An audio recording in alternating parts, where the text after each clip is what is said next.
Hey, how's it going, y'all? Texan Elevators here. So, earlier today, the National Weather Service in Corpus Christi has issued a red flag warning. but now they're issuing a freeze warning. A cold and dry air mass settling into the region will lead to temperatures at or near freezing for much of the area tonight. While a freeze warning is in effect for northern portions of South Texas, southern and eastern portions will see temperatures between 33 and 36 degrees, with a brief drop to 32 degrees possible.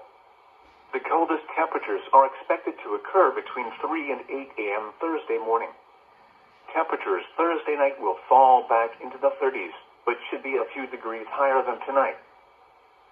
A cold and dry air mass settling into the region with surface high pressure will lead to falling temperatures to near freezing by early Thursday morning.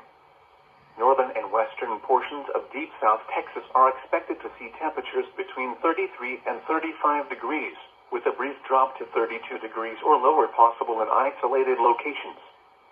Plants sensitive to cold temperatures and pets should be sheltered.